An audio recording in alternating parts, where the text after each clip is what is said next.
Well, thank you very much for coming. It's always flattering for me to imagine all you folks taking time out from what you would otherwise have been doing to come and listen to what I have to say. I want to thank Occidental College and the Dean who made this possible, together with Dick and Sharon from Los Angeles Progressive, as well as the ACLU and all the others that have already been thanked for bringing me here. I thought I might begin by telling you a little bit about what has been happening to me, so you have a sense not only of what I'm doing, but also a sense of what's happening in the United States. And I do this because I want you to feel better about this political approach you're going to get from me than you might already feel. So here's some indexes. I never did a radio program in my life before March of 2011. In March of 2011, WBAI, a Pacifica station in New York City, asked me, since I live in New York City, to do a radio program about the economic crisis.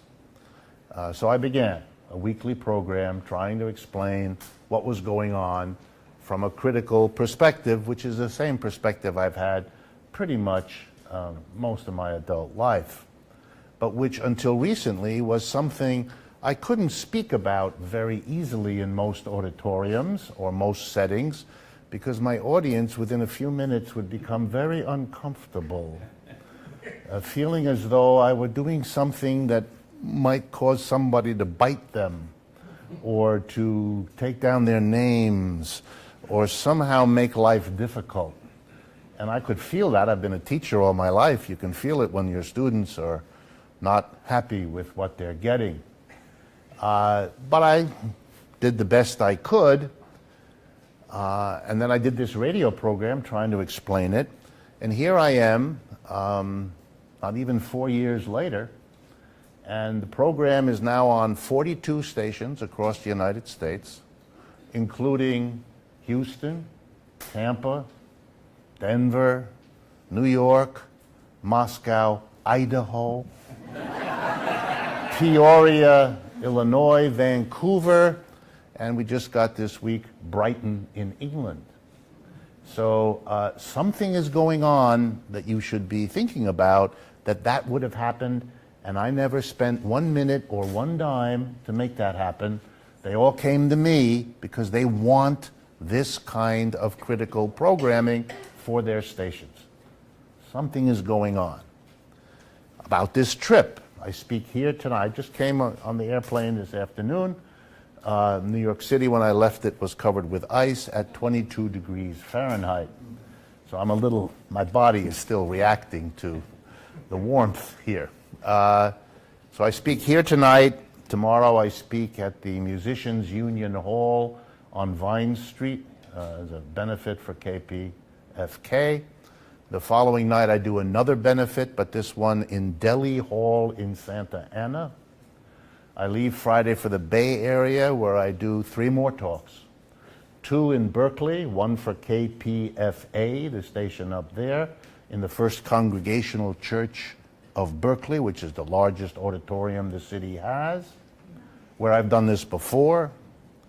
And then I end up in the Sonoma Community Center speaking to the folks in the wine country who've brought me up there. In each and every case, they brought me. I didn't solicit it. I didn't look for it.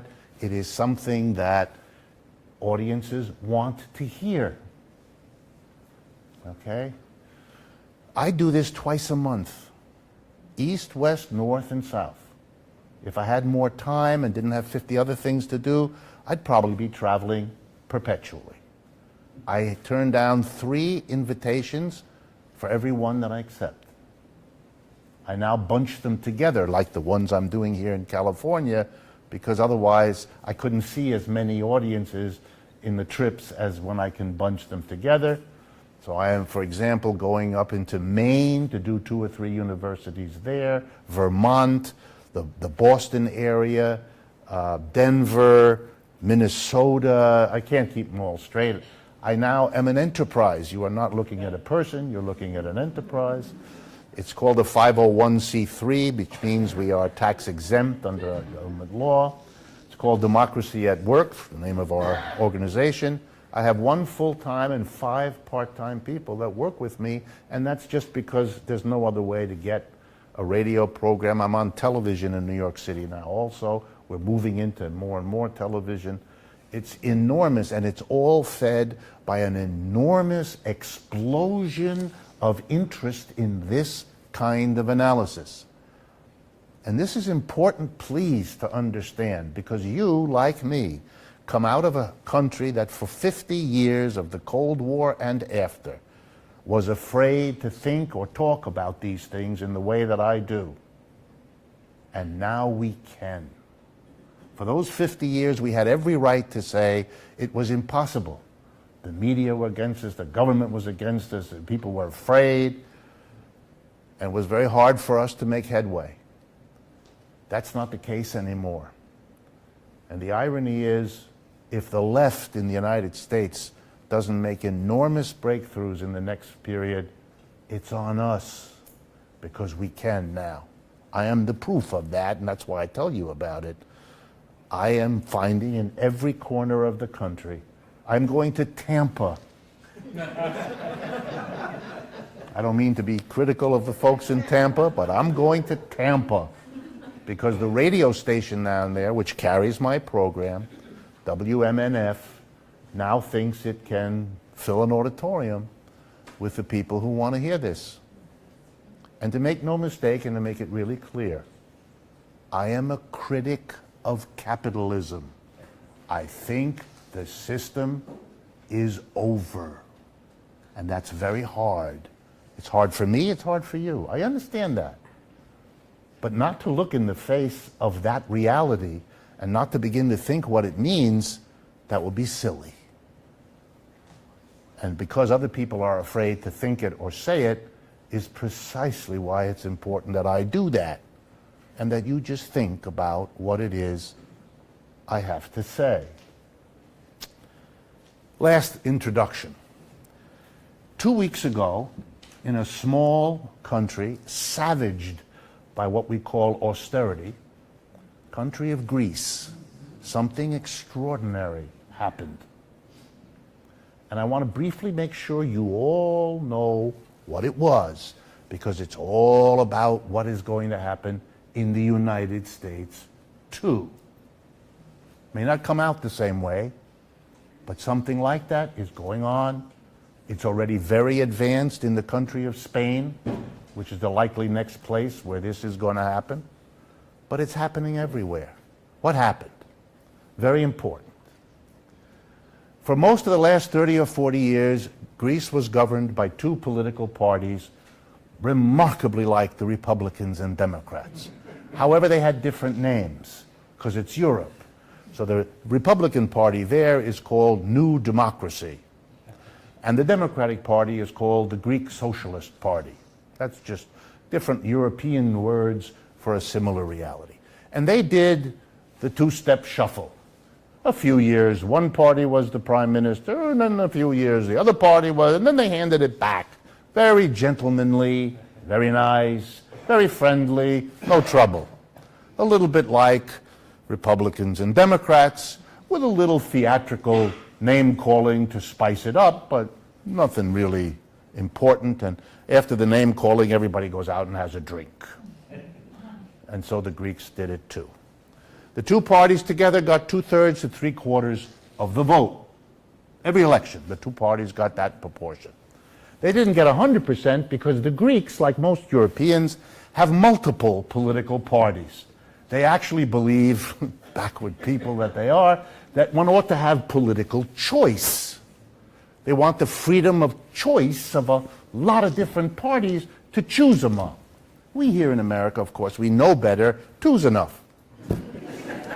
When we go to the supermarket, we want 47 brands of soup. We want a lot of choice in soup. But in political parties, 2's enough. 2's enough. But who needs it? But the Europeans, being backward folks, they like a lot of parties. The Greeks always had a lot of parties. What happened 2 weeks ago is stunning. The two parties that used to be in charge together got a quarter of the vote. The middle of Greek politics, the consensus for normality that had become the law, vanished. The Greek Socialist Party is not barely there. It shot itself in the foot. Greek socialism is set back for decades because they administered austerity like everybody else. And who took their place? The extremes. A right-wing party called Golden Dawn in that country, and a left-wing party called Syriza. But what is very interesting is that the vast bulk of the people in the middle who'd had it with their Republican and Democrats went to the left. And they voted in Syriza. Syriza got close to half the vote. In a country like Greece, that's a mandate. One party never gets that many votes. This isn't just a defeat of the middle. It's a mandate sweep victory for the left. The left. Over the years, I've worked occasionally with a number of European economists, and one of the ones I worked with on occasion, and even brought to meetings like this with me in New York, was a young Greek professor named Yanis Varoufakis. He's now the finance minister. That really is a little bit like Greece doing what would here mean, I'd be the finance minister. And you can imagine how much will have changed for that to be the case. Yanis Varoufakis is the finance minister. Syriza is in power. Alex Tsipras is the new leader of this country, prime minister. This is a party, many of whose people like best the following slogan: Greece can do better than capitalism. Wow.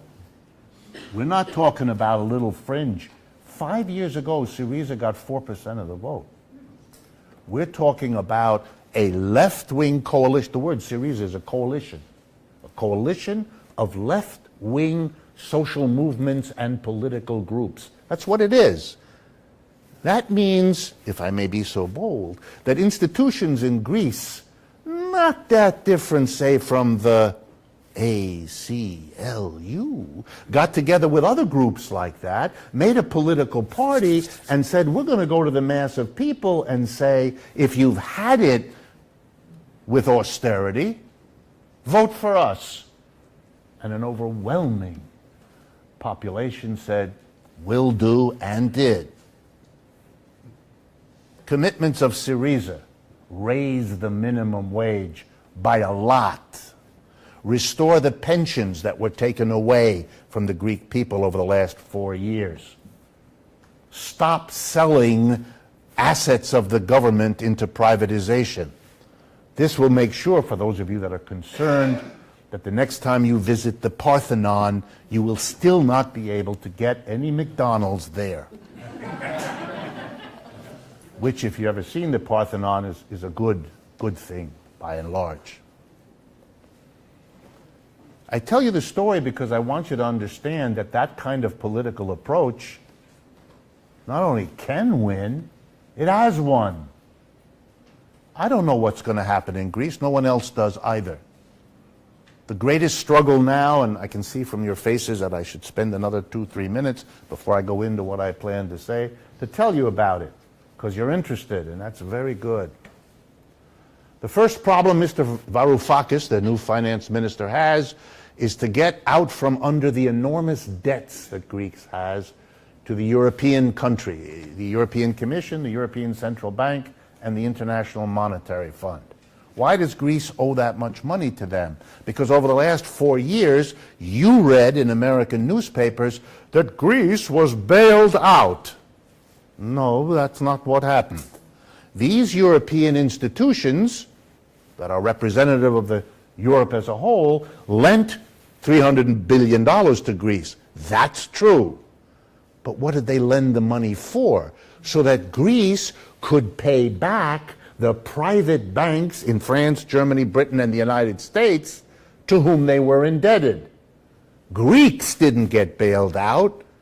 French, German, British, and American banks got bailed out. They got back everything, rather than what they would have had to do is come to a deal with Greece. What kind of a deal? The same deal that has to be worked out every time a debtor can't pay his or her bills. Every court in the United States now has those cases in front of it. Every court everywhere does, because people who borrow find themselves unable to pay back all the time. And the courts come in and they make a deal. They work it out. And part of the pain of the adjustment is in the borrower's camp. He can't pay back. And part of it is in the lender's camp. Why?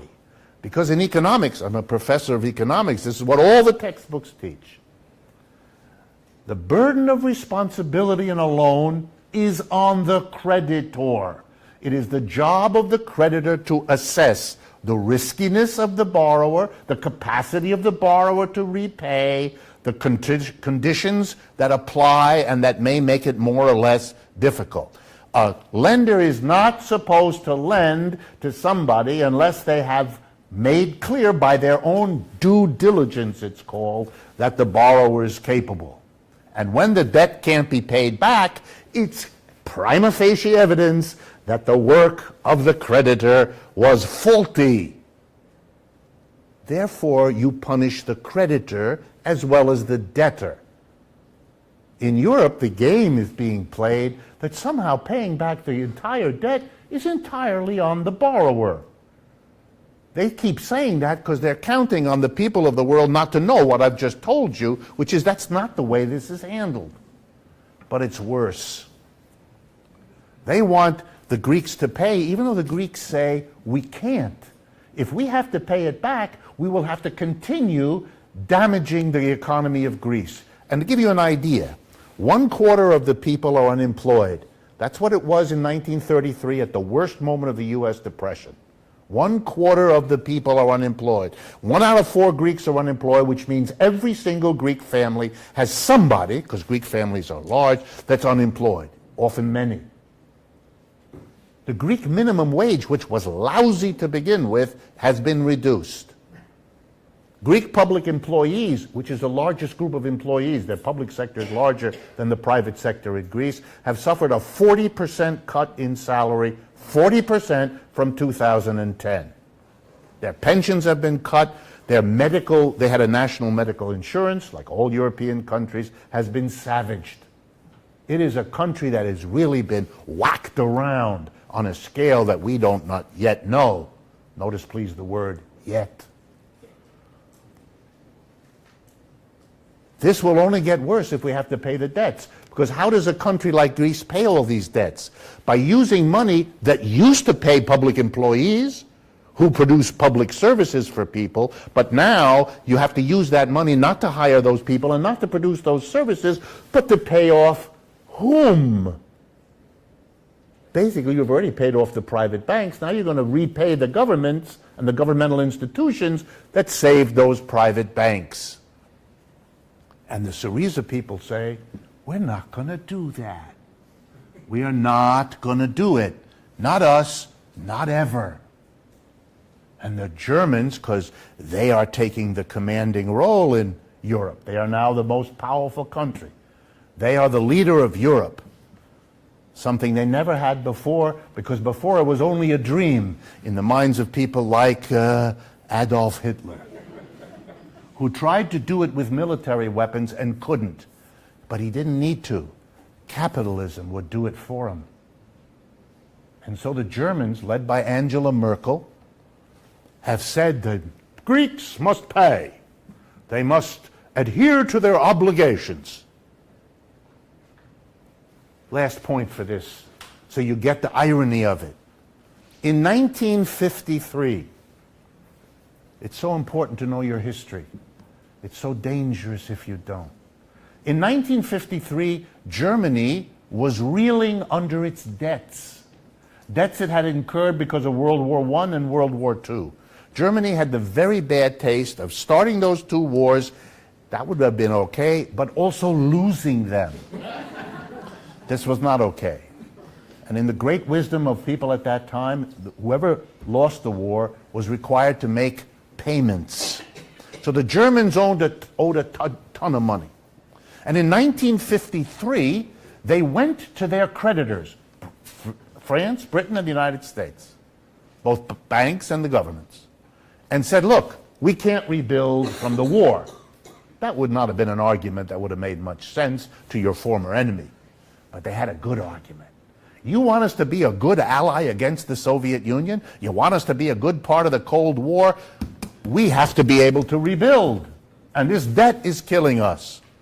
So they met in London to discuss it. They started in February of 1953, and they met all through the summer. And in August of 1953, they agreed to the following deal. It's called the London Agreement. Look it up. Nowadays with Google, it all takes 12 seconds. I am not paid by Google. I didn't say that for that reason. In August of 1953, here was the deal. The United States, France, and Britain, ready? Forgave Germany 50% of its debt, written off. And the other 50% was stretched out to become a 30-year loan, meaning the amount of money Germany would have to come up with each year was reduced to next to nothing. The Germans demanded, begged, and got what they now want to deny Greece. The only word for that is disgusting. But you will not hear this story in the American press, or very rarely. European press is full of it, but not here. A big struggle is being waged. And here's the double irony.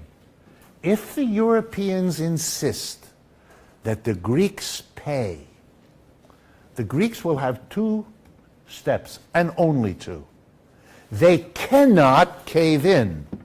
The American press writes as though, well, they may cave in. I mean, they may, but it will be self-destruction. If they cave in, they will destroy themselves just like the Greek Socialist Party before them, which got voted in to be anti-austerity and then ended up administering austerity and is now dead. Another country where exactly the same thing happened, France.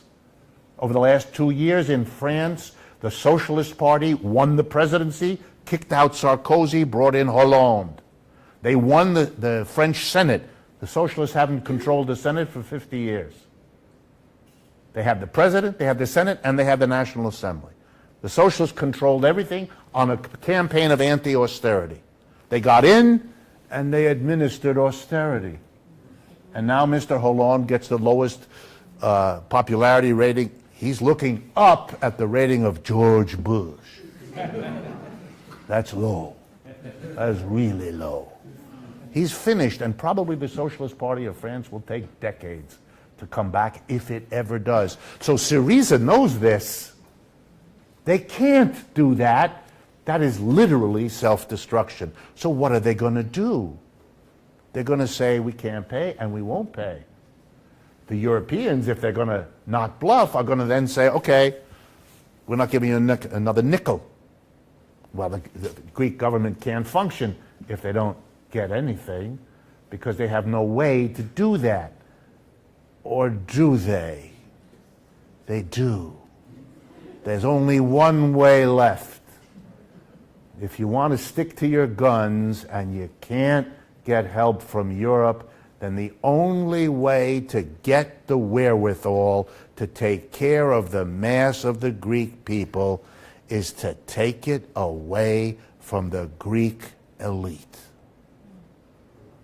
To take it from the rich and give it to everybody else. The nightmare of modern capitalist society is being brought by the mechanisms of capitalism itself. It's giving these folks no choice. And if you see an agreement over the next few weeks between the Europeans and Syriza, it's because they figured it out. That they are better off giving Syriza, writing off those debts, than trying to push in any other way, because that's even scarier than writing off the debts. Because if the Greeks could pull off removing the wealth from the rich to help everybody else, what awful thoughts could enter the minds of people everywhere else, even in the United States. What an interesting solution. Okay, now let's turn to the United States. We did something like it. Mr. Tsipras likes to say that Syriza's just doing what FDR did. So I want to begin by again reminding you about a little history. This time it's our history, FDR. It's 1933. We've got a collapse of capitalism, worse even than the one we've had since 2008. It's really bad. 25% of our people are unemployed. Poverty is everywhere. You know, many of you read, I don't know, John Steinbeck, Grapes of Wrath, Mice or Men. Remember those descriptions? A lot of people were like that. A lot of people waited for the coal car to come by on the freight train because little bits of coal would fall off and the children would go and get them because they're the only way you keep warm, etc., etc., etc., etc. Much good American literature was produced out of that misery. But something interesting happened. Again, Greece is an interesting example. The American people reacted to that misery, the collapse from the roaring 20s into the miserable 30s, by getting angry at rich people and at corporations, big time. Starting in 1933, millions of Americans who had never been in a union, who came from families where no one had ever been in a union, joined unions. It was the greatest organizing drive in American history. Unions have never achieved that before, and they've never achieved anything like it since. In a matter of 2 or 3 years, millions of Americans joined a union to save them from the horrors of the Depression. Working together with the unions, organizing, were 2 socialist parties, not just one, 2. A kind of reformist, middle-of-the-road one, and a what we now call Trotskyite one. The Socialist Party and the Socialist Workers' Party, for those of you who know your history. And also working with them was the American Communist Party. Big, powerful organizations, all of them. And the combination, wow. The communists, the socialists, and the CIO, it was called, the Movement to Organize Workers. That's where the AFL-CIO comes from, the CIO part. And they mobilized millions of Americans. And they went and talked with Roosevelt, and they had a conversation.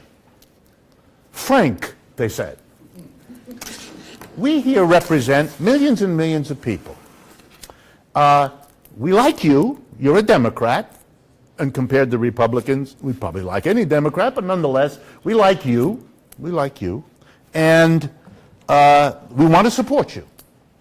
But you've got to do something about the mass suffering of the American people. And we got to tell you in all honesty that if you don't, we got a lot of people who want to do here what those Russians did over in the Soviet Union. And this is 1933. The Soviet Revolution is a memory. It wasn't that long before that. And Roosevelt was a very smart politician. He knew they were not bluffing.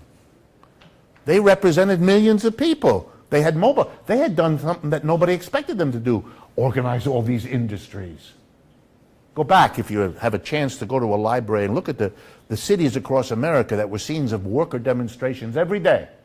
Minneapolis and Philadelphia and Chicago and New York and Trenton and on and on and on. This was a scary time for business. So Roosevelt listened and he said, okay, I'm going to make you a deal. I'm going to go talk to the rich and the corporate leaders. Roosevelt knew them since he had gone to school with them, intermarried with them, and all the rest. So these were friends of his. And I'll see what I can do. And he met with the businesses. And he said to the businesses, basically, I got to take care of all these poor people. And I advise you to help me, because the only way I can take care of them is if you give me the money. Because it's a depression. We don't have any money. Nobody's paying taxes. Everybody's unemployed. All the businesses are shut down. The government has no money, like today. So we have no money. The only way I can take care of the people is if you give me the money. And I advise you to do it.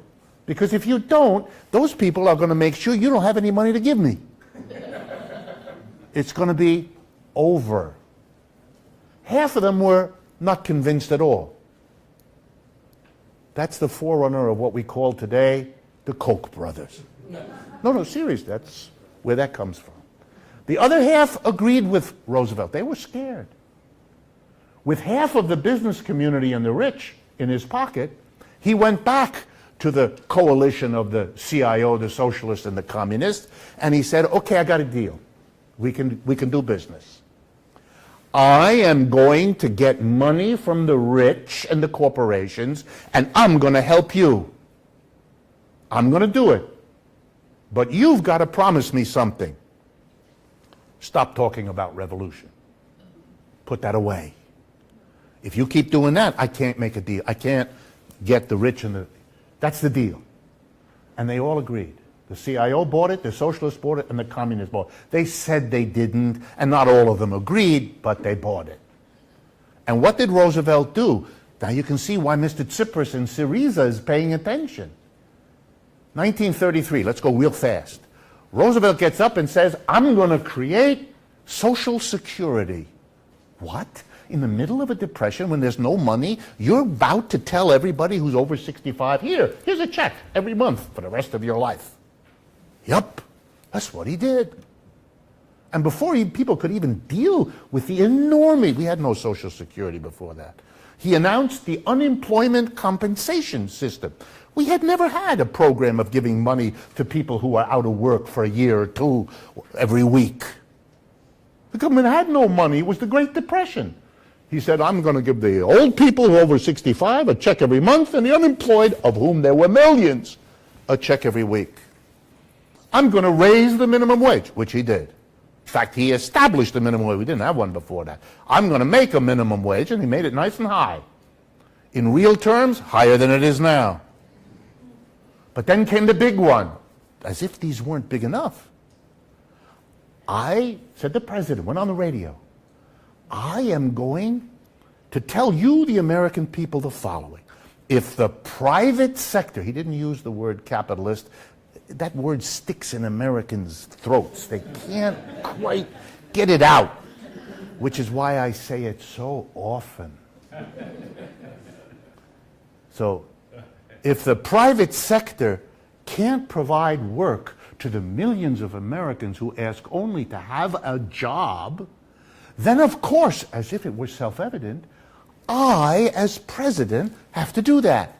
And between 1934 and 1941, he created and filled 15 million jobs in the United States, which the government paid for. They paid the salaries. Some of you visit the national parks. Many of those were built by those people, and so on. And where did he get the money? Because this is the best part. He taxed corporations and the rich. I got to say it again. In an American audience, most of you will pretend you didn't hear what I said. He taxed corporations and the rich. A lot. That's where the money came from. Because that's where the money always is to solve these social problems. You know it, I know it, and unfortunately, they know it. But he did. Let me give you just a couple of examples. The top income tax bracket that Roosevelt was in favor of. Well, let's deal with the top he ever asked for. State of the Union message, 1944. We're in a war. In a war. He sends a message, Roosevelt, president, to the Congress. I propose that the top bracket, the top income tax rate on the richest people be, ready? 100%. See, you're laughing because you don't know your own history. What does that mean? Here's what it means. Every dollar over $25,000 a year, that was the cutoff then, that would be about $380,000, $390,000 a year now. Every dollar over 25, $100,000 you get, and you don't get. We get it. 100%. We take every dollar. The president proposed a maximum income. That's what that means. The maximum income you get is 25. And if you get more than that, you ain't getting it. He sent the message. The Republicans, doing what the Republicans are supposed to, went ballistic. Yelling, screaming, until a compromise was reached between the Republicans and the Democrats, which they then sent to the president, who signed it, making the top bracket in 1944 94%. Every dollar over 25 you got to keep 6 cents, and the other 94 cents went to the government of the United States. Republicans supported it, Democrats supported it. Even after Roosevelt died, for the next 20 years, the top brackets within the 90%, 91, 92, and so on. Even in the 1970s, it was in the 70%. What is it today? 39%. That's a tax cut. That's a tax cut no working class person could imagine, let alone enjoy. We've taxed the rich. Here's another statistic for you. In 1945, end of the war, for every dollar in income tax that the federal government earned by taxing individuals, it got $1.50 in taxing corporations. So the total take from corporations was 50% more than the total take from individuals. Today, the same proportion, for every dollar taxed in individuals, the corporations pay 25 cents. That's where it is. Oh, that's a tax cut. That is a wonderful tax cut. Not for you, but for them. The last 50 years have been then what? Rolling back the tax on corporations and shifting it to individuals. And rolling back the tax on rich individuals and putting it instead on all of you. So on behalf of corporations and the rich, I want to say to all of you, thank you. Very kind of you. Wonderful. All Syriza wants to do is play this game again, but with a different outcome.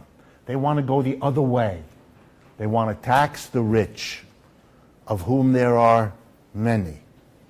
Not so long ago, a widowed wife of an American president married into one of those Greek families, didn't she?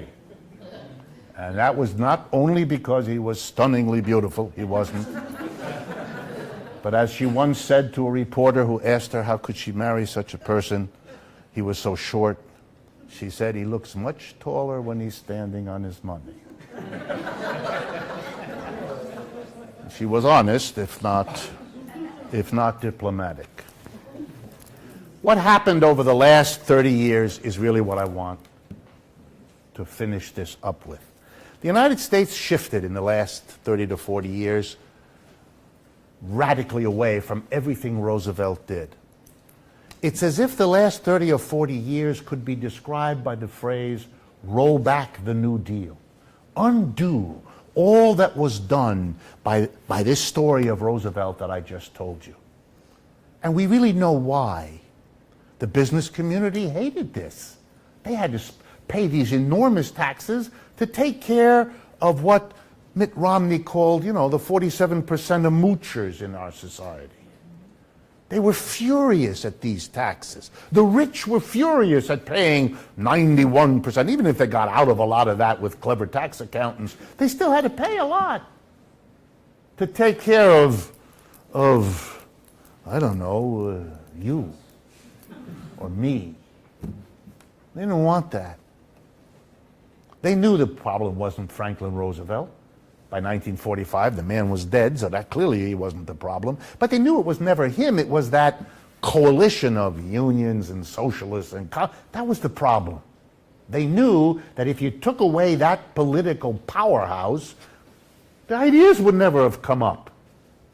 And we know they're right because in the depression we've had since 2008, that coalition isn't there. And that's why Obama is not Roosevelt. There's nothing to make Obama be Roosevelt. And that's not an accident, and that's not a mystery. As soon as the war was over, the business community, the ones who had never been persuaded by Roosevelt, went to work to destroy that coalition. They began with the weakest link, the Communist Party. And they turned them from a militant organizing thing, which is what it had been in the 30s and 40s, into the horrible agent of a foreign power, and you know the rest. It's in all of our minds, whether we think it is or not. It's right there. It's in our culture. We demonized them. They were evil, bad. We killed a couple of them, didn't we? The Rosenbergs, for those of you who've never heard these stories. We executed them as agents precisely of Moscow. And as soon as the communists were wiped out, put in jail, deported, all the things we did to them, we did a very peculiar thing, although not surprising if you understand it. We went after the next weakest link, the socialists. And the way that we did it in this country was by saying, socialists are just like communists, they just spell it differently. You know, I used to wonder, since I'm the child of immigrants, my mother was German, my father was French, and so, you know, if you grow up in a household with other languages, it's a different way of living. And I go back, because I have family in France, I go back and I spend a lot of time there, I speak those languages, and it took me a while to understand. If you go to Europe, France or Germany, you say communist and socialist, people know exactly, they're very different, and they can explain to you what the difference is. Whereas here in America, my students, when I ask them, what's the relationship between communist, socialist, terrorist, Marxist, and anarchist, they all raise their hands and say, that's easy, synonyms. Well, and I used to think, are they dumb, or they didn't learn anything? No, that's nothing to do. That's what we were taught. A whole generation was taught, this is all the same. And today we know how to extend it. We add Muslim. Well, you know, why not? Makes as much sense as the other things being synonyms. It's kind of nutty. But it comes out of our culture. So you destroyed the socialists by saying they were, you know, more or less communists. And that left the labor movement. And if I had a piece of chalk, I'd show you what happened to the labor movement in the last 50 years, and it's a straight line down into the toilet. Today, the private sector, for those of you that do not know, in the private sector, which is a major part of our economy, the percentage of workers who are either members of a union or represented by a union is 6.7%. The other 93.3% of private sector workers are not represented by a union. So the next time you read a newspaper article that talks about our economy with big business over here and big labor, you're talking about someone who lives on another planet. Because that's make-believe. In their wildest dreams, the unions do not have that kind of power, and never did, but not now, after a 50-year uninterrupted decline. Bottom line, the unions are small and weak. We don't have a socialist party or parties worth the name, and our Communist Party, if it vaguely exists, has no influence. The coalition that brought the success in the 30s is gone, destroyed, and not by accident or inadvertence, but by intent. And that's why in this collapse of capitalism, the second in 75 years, we don't have anything like that.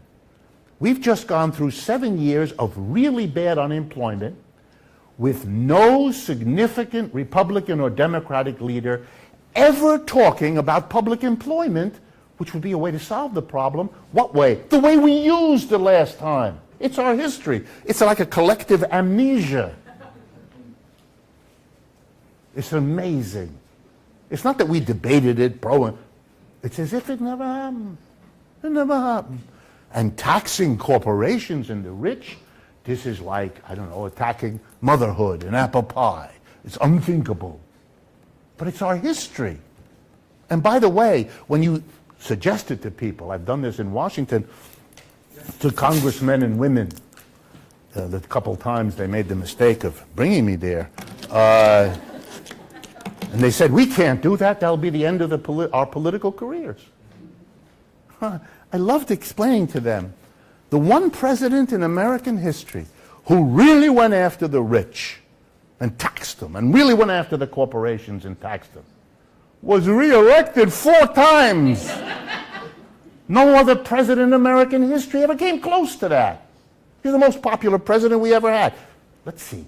The most popular president was the one who taxed corporations and the rich to give everybody Social Security, unemployment, and a government job. Hello?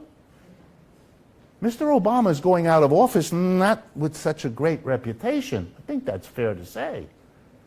He might have done better trying the other direction, following the example of Mr. Roosevelt. I mean, he can't run. By the way, you know why Obama can't run for a 3rd term, because after Roosevelt died, the Republicans pushed through a law that no president can be more than twice, because they didn't want to have that happen again, that another Democrat would get to 4 terms. That's our history. Wow. Why was it possible, having destroyed the left, destroyed its organizations, and not just destroyed the Communist Party, the Socialist Party, and wipe out the labor movement in large part, but along the way, when that was done, something very profound and psychological happened to the American left. And by that, I'm going to take a chance and say, you. It happened to you. Into the American psyche settled an idea that to get together with other people to build a left alternative program and entity is a fundamentally dangerous thing to do, and you probably shouldn't do it. You should probably go home and plant a garden, or make some brownies, or think about your family, or focus on your career, all the things that are part of life. But don't do that. There lies danger. For most of my adult life, when I start talking, people have a sense, uh-oh, I know that. That's, I need to cook something. I have to get out of here because this is toxic. And you know, as all psychologists will tell you, the stuff we can't put into words is the stuff that has the greatest hold on us, the stuff we can't be conscious about. This is an unconscious lesson learned of inability to take that seriously. Americans are left-wingers in the sense of being critical as much as any country. That's what my career, that's why I opened this evening by telling you about what I'm doing. I'm doing that because the audience for that is here now. And it's becoming more courageous with each passing week. It's wonderful. But it proves that you're here, we're strong. We're just afraid. Why do Europeans have general, you know, in this last 5 years, Italy, France, Greece have had general strikes, demonstrations in the street, fighting against austerity, and now Syriza, and the Syriza, by the way, in Spain, if some of you are interested, is something called Podemos. And if follow in the press, when you see stories about Spain, and Podemos in Spanish, if I'm not mistaken, is yes we can, like Mr. Obama. So Podemos, follow it.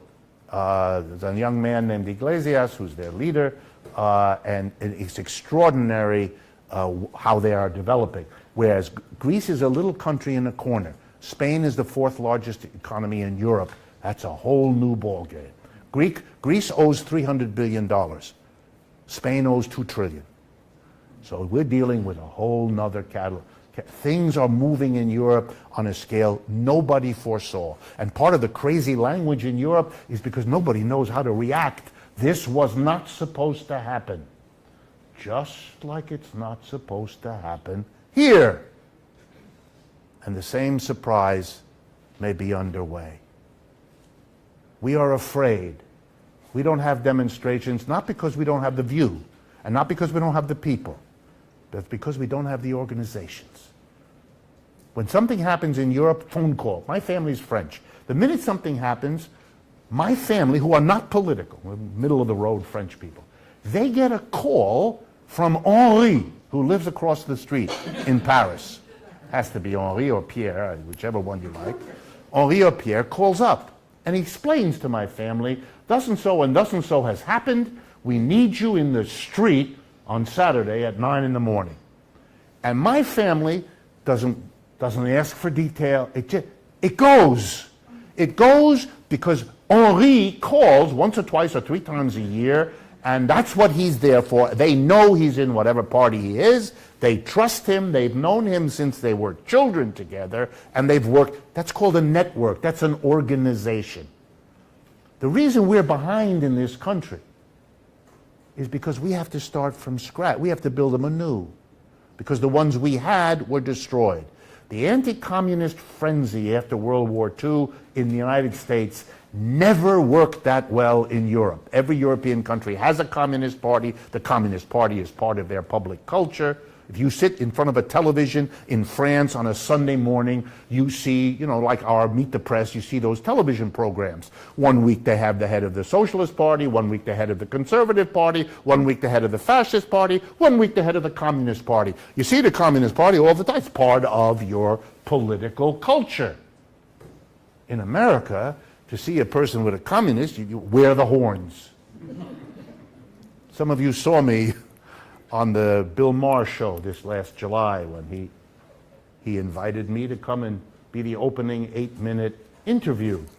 For those of you who missed it, that's also an important sign, isn't it? That Bill Maher would ask someone like me, and he wanted to talk, for those of you who saw it, about Marxism. And since he is a comic, I knew that part of my job was to say whatever I had to say in a humorous vein. So when he asked me, is it true that you are a Marxist? I answered, looking him right in the face, yes. But look, I said, no horns. And the audience liked that.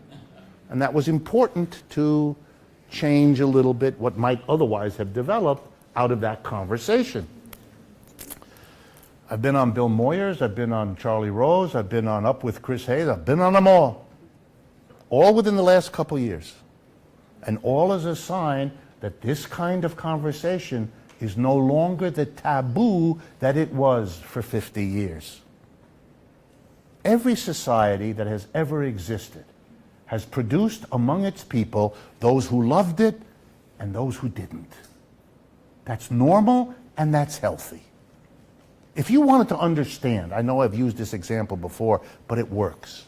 If you wanted to understand the family that lives up the street from you, and you knew there was mother, father, and 2 kids, and you knew that one of the kids thought this was the best family, they were so lucky to be born in it, and the other one thought it was a dysfunctional mess, would you, in order to understand the family, would you talk to one kid, either one?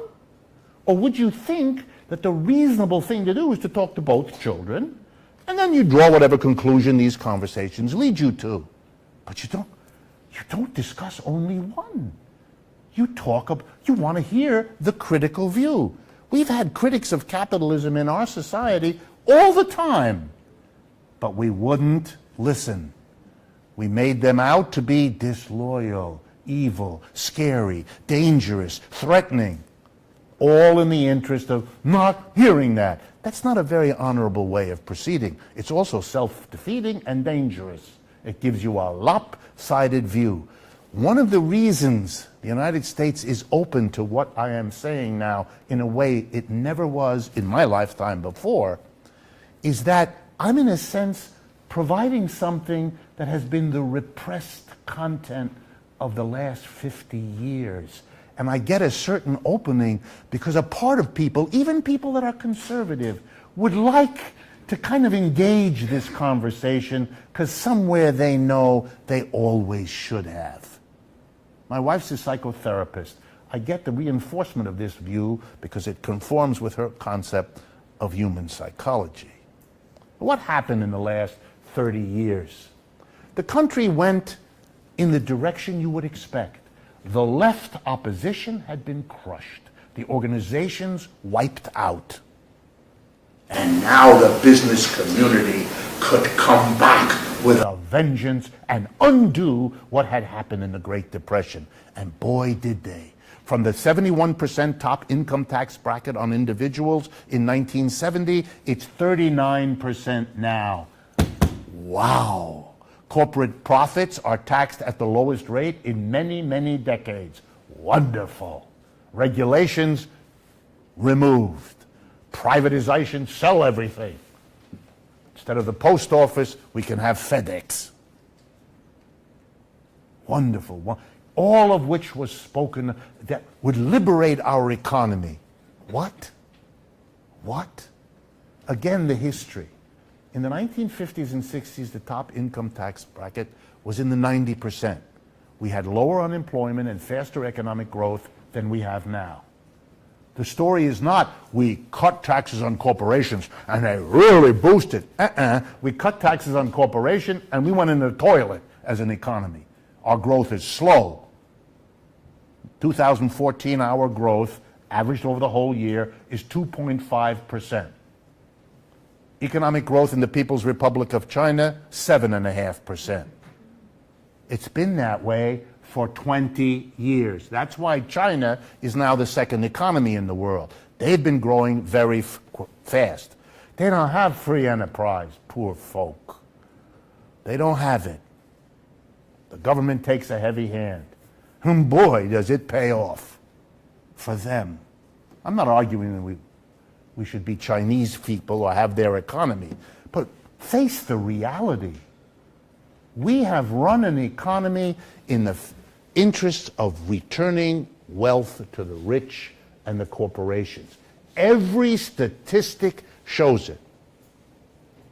The top 10%, I know these numbers sometimes get blurry, but they're not complicated. The top 10% of Americans own 90% of the wealth. The other 90% share the other 10%. Got it? It's exact inverse. 10% own 90% of the world, of the wealth in this country, and the other 90% of us share the other 10%. The United States used to like to make fun of certain countries, particularly in Latin America, as, quote, banana republics because of this lopsided distribution. We are a banana republic. We have arrived at that exalted state.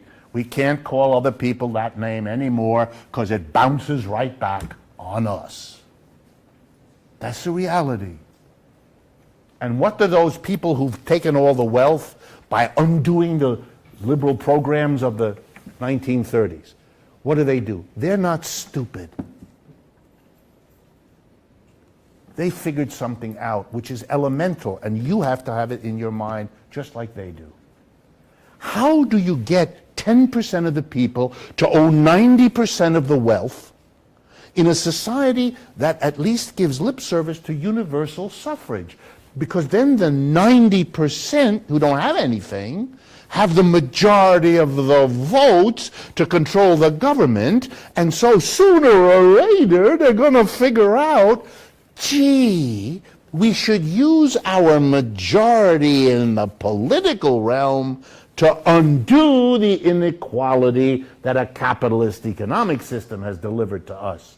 We can use the power of the state to undo the inequality of capitalism. The rich people know that. It doesn't take rocket science. So what have they done? Well, you know what they've done. They bought the political system to make sure it didn't do that. And that works. They make every election a money fest, which only they can feed, or they can feed in a disproportionate way. And so the two parties pick people that are acceptable to those wealthy people, because otherwise you have no chance, with the net result that whichever one wins, it really doesn't make much difference, because the process is one of, which is logical. If I were among those wealthy people, not only would I unlikely to be here in front of you this evening, but I would have done that too. Of course I would. Because otherwise your wealth position is insecure. And they don't want that. Nobody would. So we are all shocked at our political system, the power of money. Stop. That comes right out of this system. Every system of extreme inequality has faced this problem. We're not the first. Now the finish, the last. In the Great Depression, we tried reforms. Minimum wage, public employment, social programs of every kind. But our capitalist system didn't want those. And so, as soon as the crisis was past, the Great Depression was over, the World War was over, what reasserted itself was an underlying dynamic of capitalism as an economic system. And that dynamic is to produce more and more wealth at one pole and more non-wealth at the other.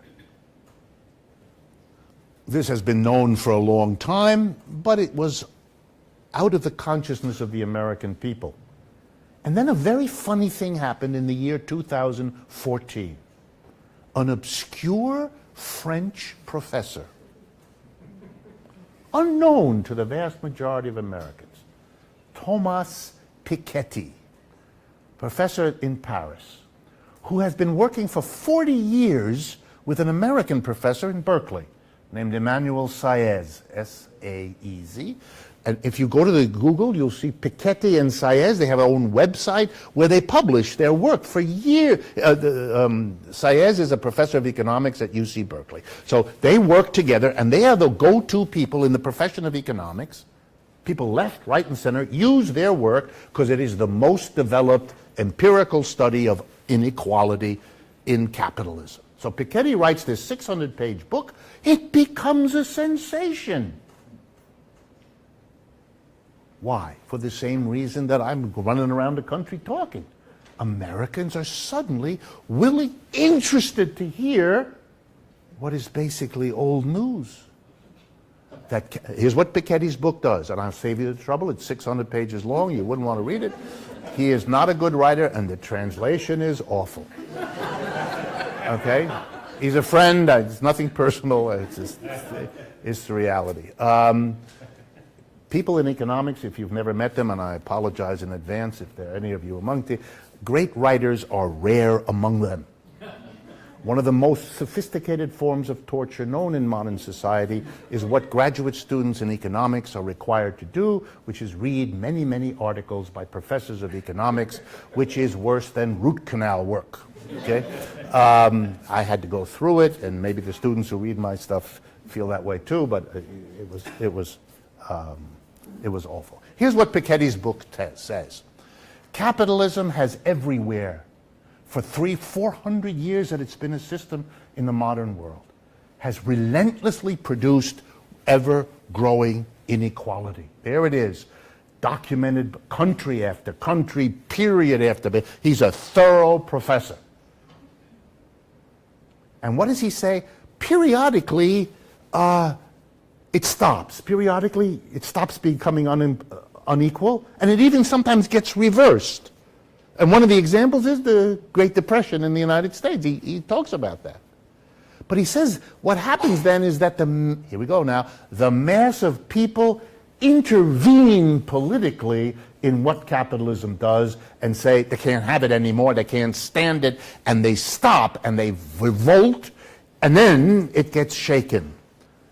But, now Piketty doesn't say this, now it's me entering the story, but the punchline here for me was, if the reformers, like Roosevelt, even the successful ones, like Roosevelt, if they don't change the basic system, then after they put the reform in, the underlying dynamic that Piketty documents comes back and undoes the very reforms that were achieved.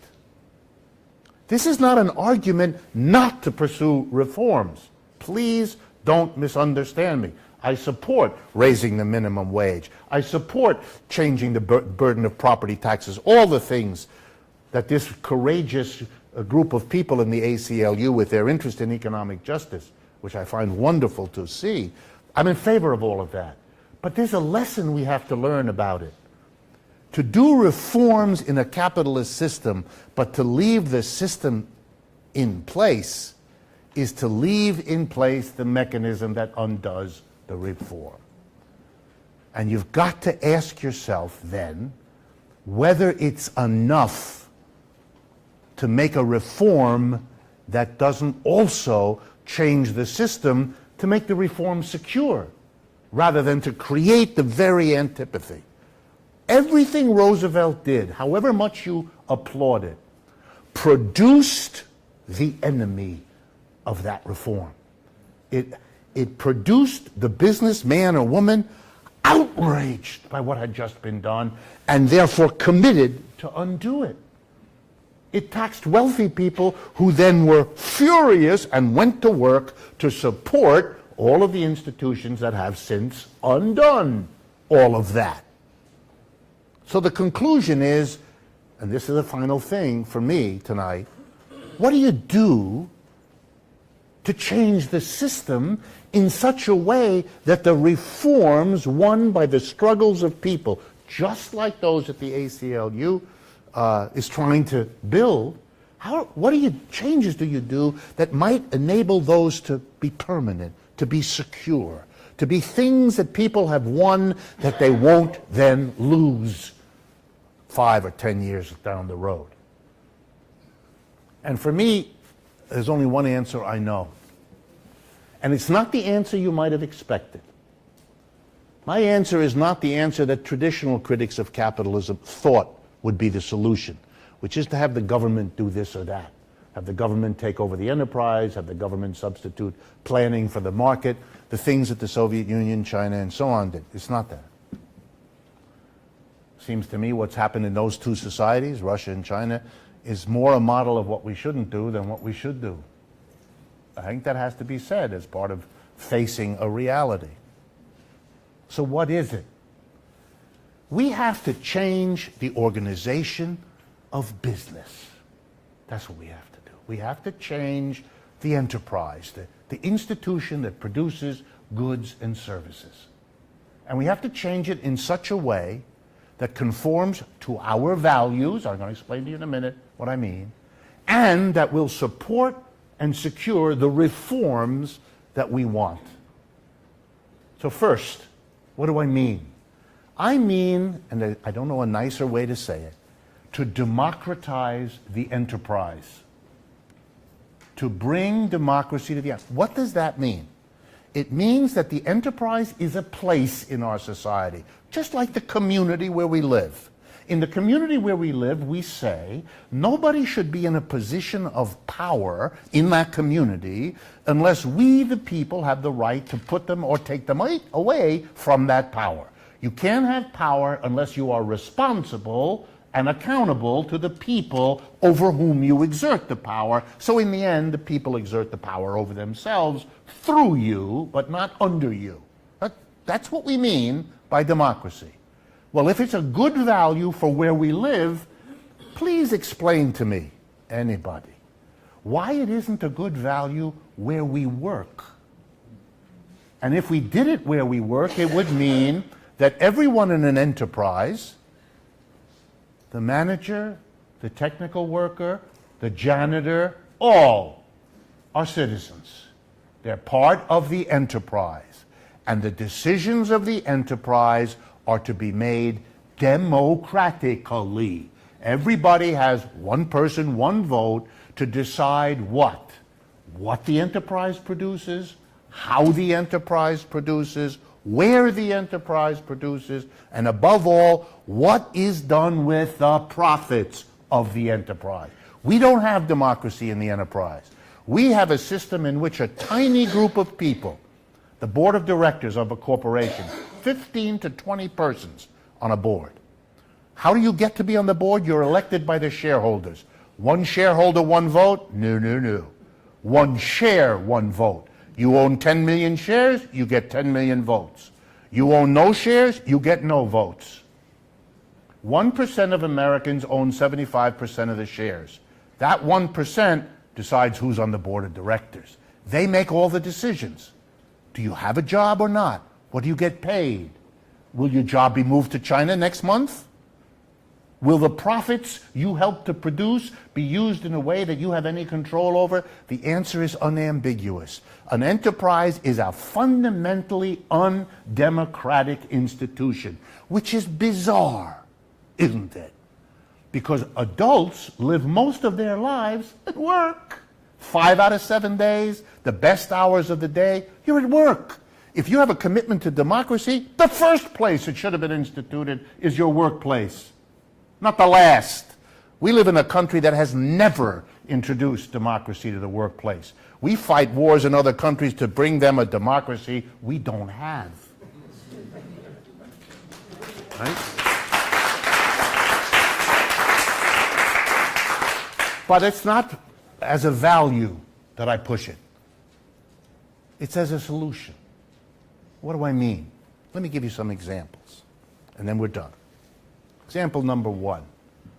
A question: should the company that's located here in South LA close its shop, lay off 300 workers, and move to Shanghai? The board of directors brings in accountants and economists like me, and we say, wow, you can pay them nothing, those people over there, and so you're going to make much more profit than paying the high wages here in America. And so the board said, wow, we'll make more money, we're gone. And you in South LA, live in a tent city down by the river. We don't care. That's not the way the system works. It's profit, and we're going to make more money. Now imagine a democratic enterprise. You put it up to the 300 workers. Would you like to see your job disappear? They have a vote. The conversation lasts for 5 seconds. The vote is held, overwhelming. We're not moving. They would never do it. We wouldn't have had 40 years of exodus of jobs everywhere in this country because it would never have happened. Let me give you another example. Some of you are interested in environment and ecology. Suppose there's a new technology that really fouls the river and pollutes the air.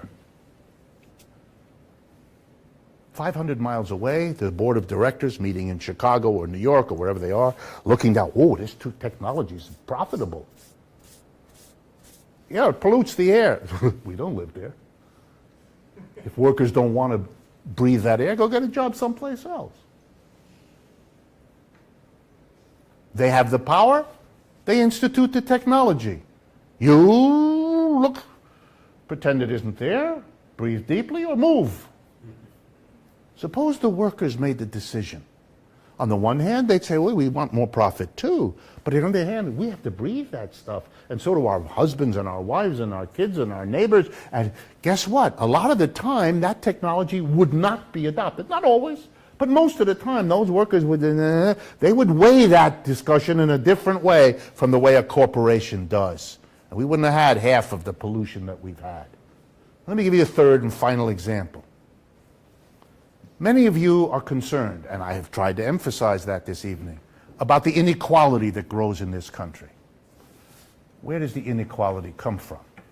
The inequality in our society comes first and foremost, not from an athlete who jumps high or an actress who makes us cry. Those are exceptions. The basic inequality has to do with how we divide profits. The corporate board of directors does something that's going to come as a real surprise to you. If the decisions in a corporation are made by the tiny number of major shareholders, the ones who hold big blocks of shares, and the board of directors they select, I'm going to give you this surprising result. They take a disproportionate amount of the profits and they give it to themselves. And that's why we have very rich people, because the corporation pays the CEO the kind of money you see in the articles. 40 million, 80 million, 100 million. What difference does it make? It's all kind of monopoly money for them. Monopoly as in the game. That's why we have a tiny number of people with ridiculous amounts of wealth. Now suppose the workers democratically decided what to do with the profits. And the logic would be simple. All the workers helped to produce the profits. That's actually what the CEO says every year at the Christmas party. He thanks all the workers. He gets up on a stage when he isn't too drunk to speak, and he says, I want to thank you all, because every one of you, he can't see straight, but every one of you helped to produce the product. Interesting, if all of us helped, how the hell is it that we're excluded from deciding what to do with what you just congratulated us for helping to produce? In a democratic enterprise, it's a democratic decision what is done with the profits. And guess what? No assembly of workers would give $40 million to 4 guys, and then everybody else can't send their kid to college because they don't have enough money. Not going to happen. So if you want to deal with pollution, you want to deal with runaway shops, and you want to deal with inequality, democratize the enterprise, because it's the best chance we have to get any of those things done. It means a radical reorganization. And for those of you, and this, I promise this really is the last point, other than what comes up in the conversation. For those of you that are skeptical, who are scratching your heads and saying, you really want the janitor to be part of a decision? You need a manager for that. A skilled manager. I have taught in business schools. Those of you who have not had a chance to go to a business school have missed exactly nothing. Business schools, MBAs, that's not about teaching you anything all that useful. If you talk to a corporation, they'll tell you, the minute we get a new MBA, we have to train that person into what they do, because I don't know what goes on in the MBA. That's a standard joke. I don't know what goes on over there, but, well, I'll explain to you. There aren't enough jobs. See, there are not enough jobs for managers. Way too many of you want to be a manager, and there aren't enough. We could have a society that says that to you. We're very sorry. You'd love to be that. Screw you. But this is likely to get you upset. Upset at a system that encourages you to study and learn in order to get this job, which we then say we're not going to. It's like telling the dog to jump for the biscuit and raising the biscuit each time the dog jumps higher. At a certain point, the dog is going to bite you. And this happens with people too. So we have to come up with a way to distribute too few jobs to all the people who want them, who are qualified to do them, who would be passionate about. We have to figure out a way that they won't get angry at the system which has failed to provide them with a job. Solution? Meritocracy. School. University. We are going to make sure that we're going to grade. I'm asked as a professor all my life to grade my students. You are an A. You are a B minus. You are a D. What's that for? I don't know enough about the student to give them a grade. I've had to in my classroom for a few weeks. This is ridiculous. And it's offensive. So why do we do it? Because we have to make sure that the employer can give the job to the one with an A. Why? Because the ones with B's and C's will then blame themselves for not getting the job, rather than the system that has failed to provide them with work. It's a political issue. We want to make sure that those of you who aren't going to get a job because this system has no job for you are instead angry at yourself and will bury yourself in a happy hour because you're so upset. That's all it's about. The reality is, it's one of the many mechanisms that takes a failed system and transforms the failure, not of the system, which we could change, but of something in you that's inadequate. It is a cruel form of torture. And those of you that suffer from it, and everyone in this room to some degree has this in their lives. And if you don't think so, you need to think about it some more. The system can be changed. The movement around the world now to change this system is greater than anything I have seen in my lifetime. I have been able in the last little while to talk to you in very profoundly critical ways about capitalism. I'm tempted to end in the way that one of my favorite comedians, George Carlin, used to.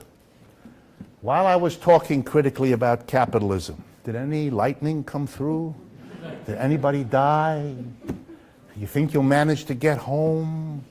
Is it all such a big deal? Come on. Capitalism is now failing. It's failing the vast majority of people on this planet. It's making a tiny number of people wildly wealthy. Last week we had a report in the New York Times that a milestone was reached. A 2-bedroom condo that was sold for over $100 million. For those of you who know, it's Madison Park, Madison and 23rd Street, a tall, slim building. The top 4 floors are occupied. The top 4 floors are occupied by Rupert Murdoch. But he's not the one. Somebody else paid. He paid less because the prices are going up. This is obscenity. And the mass of people are more open now to understanding this when it's presented fairly clearly, maybe with a little humor, than ever before. It's our job to take that message where we work, where we live, and spread it and try to get people to see what's going on, which they 3/4 already do. And then the big one. Get over the anxiety about organization. We won't agree, all of us. We won't 100% trust one another. That's okay. The people in Syriza, I can assure you, I've been to their meeting. They don't all agree, and they don't trust each other all that much. And they may blow apart, as political groups do. But they are very excited that they have reached a stage they never imagined they would get to. And we should take heart and learn. Something enormous is going on. Remember that Bob Dylan song? Do you understand what's going on? Or do you not? That's the issue. I haven't told you anything that doesn't tie together things you already knew. But point is, it becomes a narrative that really ought to move you to join with other people to make a change. And one last thing. I, just to be real personal, as I go around the country talking about this, I am having the time of my life. Because I can see everywhere the potential. I can see it in your faces. If we had time, I'd raise a big mirror and just tell you, look at yourself. Your faces are beaming. This is, you're part of a moment in history that doesn't come that often. Grab it. Your whole life will be different, and that of your children will be way better than what it is now. Thank you very much.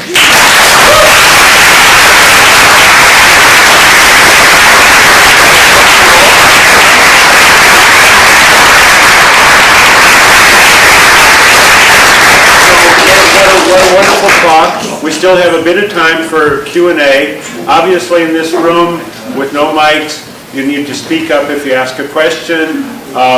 And Sharon has one to just get the ball rolling. Okay, I'm going to start with the first question, and that is that a recent study that was co-conducted by Princeton.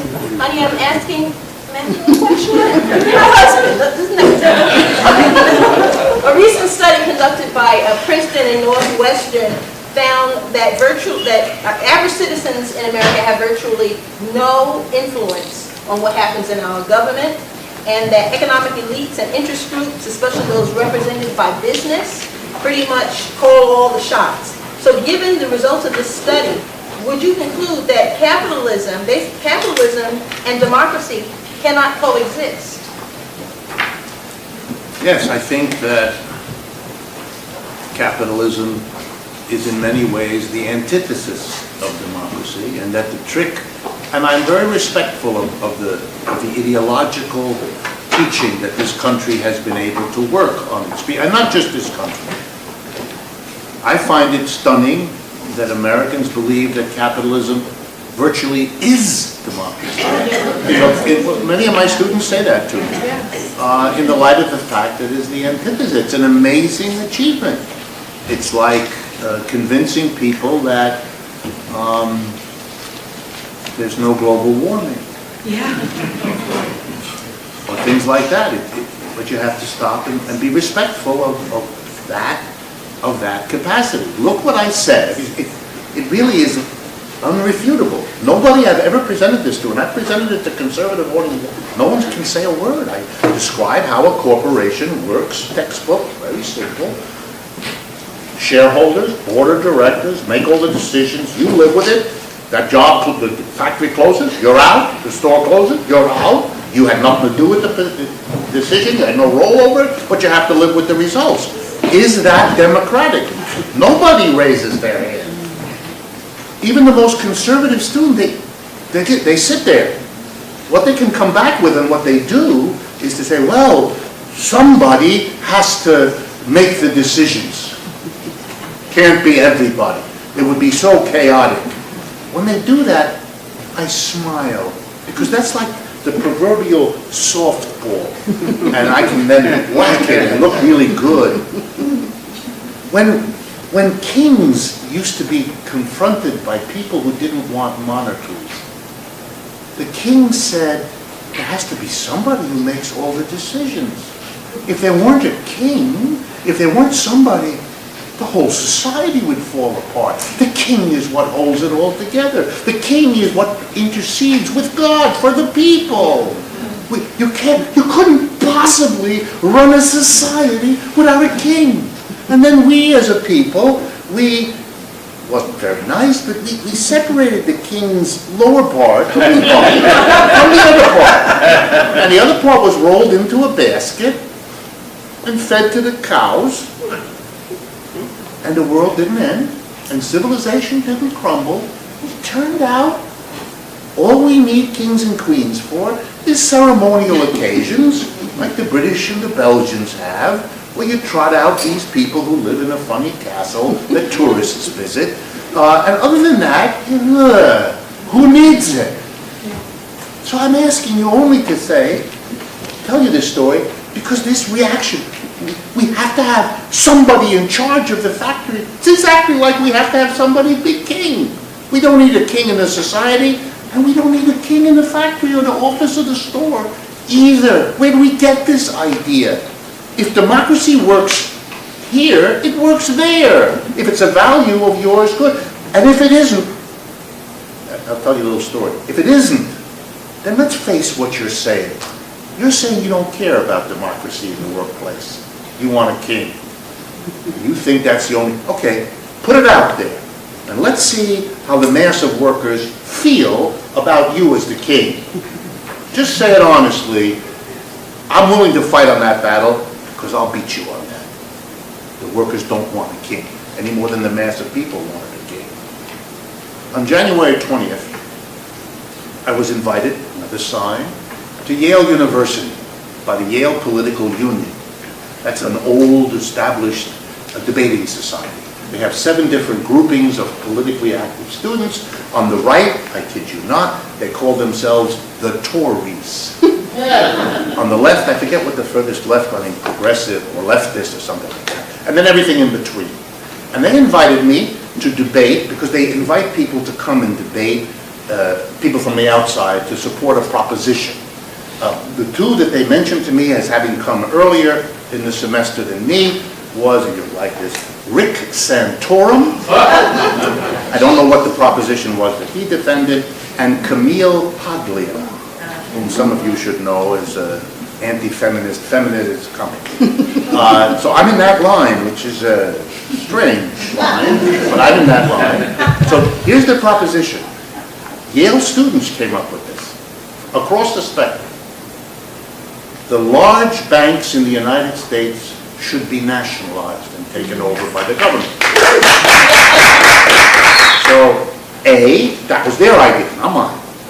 And B, even more interesting, they, of all the people in the world, they picked me to come and to defend the proposition. So I went and I gave my talk. And then there was shouting and arguing back and forth. And the way they do it, at the end of 3 hours of debating, people vote. Those that are left in the room vote. The vote was 32 in favor of nationalizing the banks, 29 against, the motion carried at Yale, where half the people in the room probably are related. So these are signs of change. And I was as clear there as I was tonight. Democracy doesn't have to do with capitalism. You know, when the French Revolution came, the French Revolution had those slogans, liberty, equality, fraternity. And the argument was, if you get rid of feudalism, if you bring in capitalism, it'll bring with it liberty, equality, and fraternity, or brotherhood, French. Liberté, égalité, fraternité. Okay, those are the three. Karl Marx, that was why he was important. He arrives in 1850, half a century later. And Marx says, we've been betrayed. Capitalism came in, but it's not producing liberty, equality, and fraternity. I love the French Revolution, he said, but it didn't deliver. And as I look at it, he says, here's the problem. Capitalism is not only not the deliverer of liberty, equality, and fraternity, it is now the biggest obstacle to achieving it. That's his project.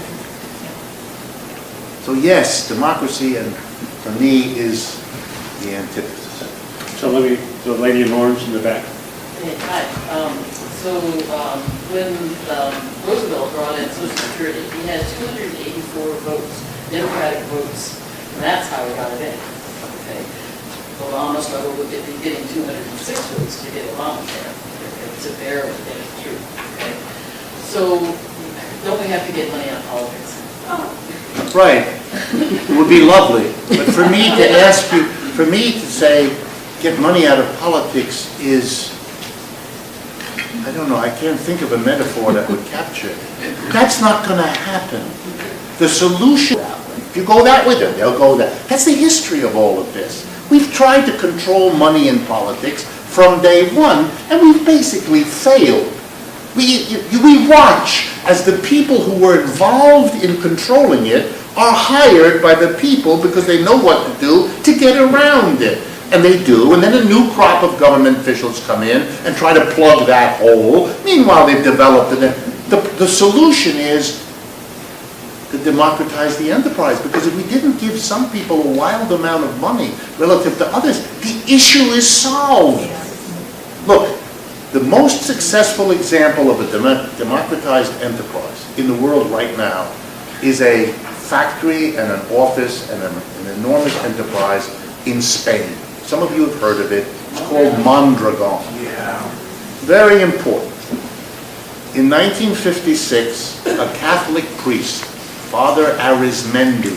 For those of you who know about the Bay Area, you'll know that there are a bunch of bakeries in the Bay Area called Arizmendi. That's why it's called Arizmendi, because the name of the priest who begins this process in Spain is a Father Arizmendi. It's a terribly poor part. It's the Basque country in the low hills of the Pyrenees, the border between France and Spain.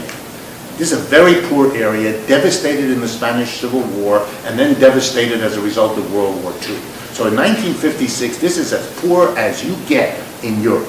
And the priest says to 6 of the workers that are in his parish, in this terribly poor area, he makes a joke.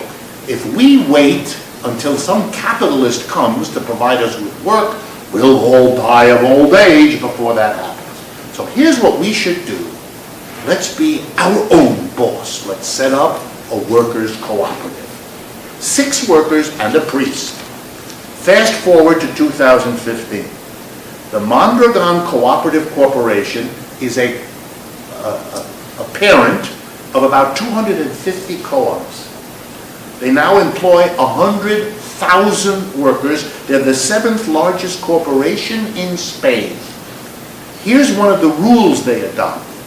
The highest paid worker cannot get more than 8 times the lowest paid worker.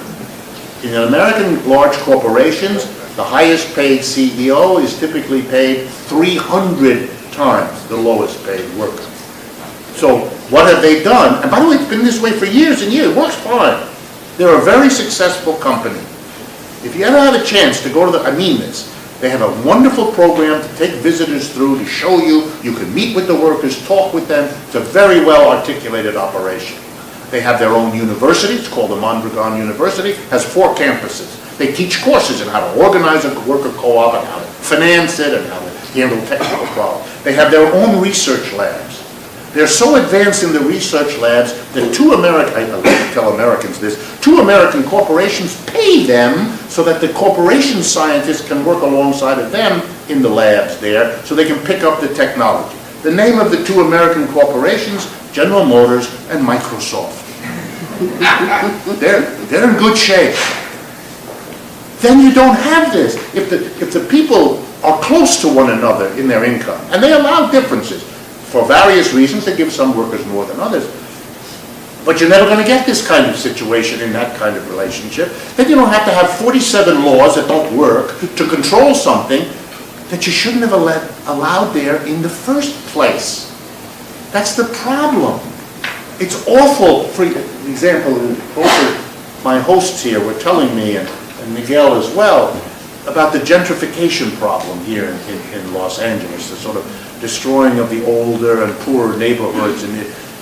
What is that? That's capitalism, of course. The people with the money calculated by a business only in terms of what it has to spend. It looks only at its costs relative to its profits. If those are good, it does it. But that means that a lot of other costs that it doesn't have to worry about, it doesn't have to account for. But we as a society have to live with them. And if we added those, it wouldn't be profitable at all. The costs of what they just did, when you add up all the social costs, was way better than the profit. They shouldn't have done that.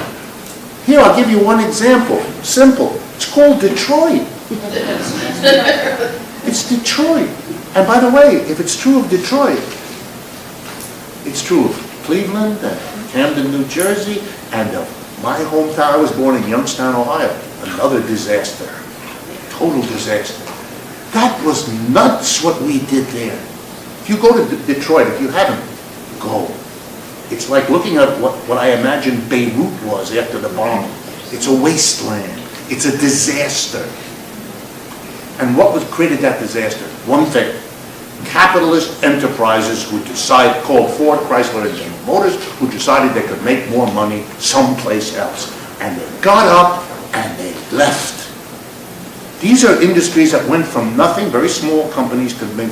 Along the way, they got tax breaks from Detroit, they got tax breaks from Michigan, they got tax breaks from the United States. They got subsidies, they got technical help. They got at our expense, the people. But when they decided to leave, they just went. Did we say, oh, wait a minute, Jack, you can't go because we've pumped money into you. You want to pay us back? Well, then we can talk about you going, but you're not just going. I want to remind you, in 2008 and 9, we, the American people, through our taxes, provided a subsidy to General Motors of $50 billion. Otherwise, that company wouldn't be here. We'd be like Lehman Brothers, of vague memory. So we permit capitalism to function at our expense in a way that staggers the mind once you begin to allow yourself to think about it. So it's a contradiction of democracy on many levels. The lady in red. Thank you. I have a big concern that consumers in America are buying all the products that are coming out of China. And I've been with different groups that have been trying for years to educate people, but it's completely overwhelming. So the model that you're talking about, say somewhere in South LA, where there's a company that's got 300 employees, and they decide not to move their company to China, how are they going to stay competitive if all their competitors are, paying low wages in China? That's a wonderful question. Very good question. And the consumer, at what point are we going to take responsibilities for buying the things that we value? Those are two very different questions. So let me try to deal with the first one. The rationale that we can't compete, a worker cooperative or that kind of thing can't compete, the rationale, the idea of that, originated with all of the folks who basically react to the notion of a worker cooperative as though it is unworkable, that it is some kind, again, I want to remind, like in the days of struggle against monarchy, that a society without a king is an unworkable social arrangement. Now I want to break you from the habit. Now let me be concrete. In a regular capitalist enterprise, there's always a problem. Why? Because you all know this because you've worked in them or you know people who have. The boss is always in the following relationship to the worker. If you're the boss, you want to get more out of the worker and give him less.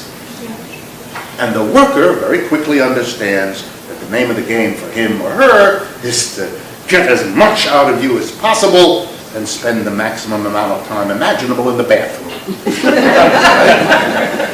Smoking things. You know. This is called a fundamental opposition of interests. It is a bizarre way of organizing production by putting people who don't trust and hate and struggle against each other. And you know what it does? It produces lots of grotesque inefficiency. You know what the word sabotage comes from? It's a French word. Sabot is a wooden shoe in French. What the Dutch people here think it's Dutch people, but French people use them too. And if a worker was angry at the boss, which he usually is, what he would do is take the sabot and stick it in the machine, messing it up. And that's called sabotage. That's why you have that word. Okay? Workers are always doing that kind of thing because they're angry. Bosses know that. In fact, bosses usually assume you're angry at them, even if you aren't. And then they spend a lot of money hiring people like my wife as a psychotherapist to come up with what kind of music to pipe into the workplace to distract you from the anger they think you feel. There's an enormous industry in this country called industrial psychology, which is how to manipulate your work. You know why? Because workers, guess what? That wastes resources, it wastes time. It means that the employer has to hire, for every 4 workers, 2 supervisors. They don't make anything, they just bother you. That's not efficient. We need those people to be making things, not bothering the people. Guess what? In a workers' cooperative, there isn't a contradiction between the worker and the boss because the workers are the boss. That produces all kinds of technical efficiencies. This is not, I promise you, this is not complicated. The only reason it may come to you as a new piece of news is because you've lived in a society that doesn't want to talk about these things, wants to act as though the capitalist way of organizing things is the only reasonable way. It's a little bit like talking to a slave master in a plantation. How do you organize production? And he would explain to you, well, there's got to be some people with whips and what? What? But he can't think beyond the slave thing that he's caught in. You got to be careful not, I don't mean this personally, you got to be careful not to be caught in the logic of a capitalism which constantly justifies itself as if it's the only and the best thing. I teach in an economics. Half of my colleagues spend half of their lives proving 800 is the most efficient thing. You'd think, it's the old Shakespeare remark, you know, you protest too much. You're working too hard. Must be something wrong with what you're saying because nobody who was comfortable would have to repeat it so many times. It's like listening to our politicians. This is the greatest country. If it was the greatest country, you wouldn't have to say it all the time. What are you doing? You're actually revealing that you're insecure about it. The Mondragon Corporation, when it went from 6 workers to 100,000, had to compete with thousands of capitalist corporations. In those competitions, Mondragon won and they lost. Why? Because Mondragon was more efficient.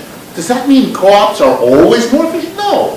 Some co-ops are more, some, but intrinsically, there's in principle no problem. There are advantages to a co-op enterprise that a capitalist one doesn't have, And there are some advantages that a capitalist enterprise has that a co-op doesn't have. For example, a capitalist enterprise with a single manager or owner can make a quick decision. It would take more time for a co-op. It's true.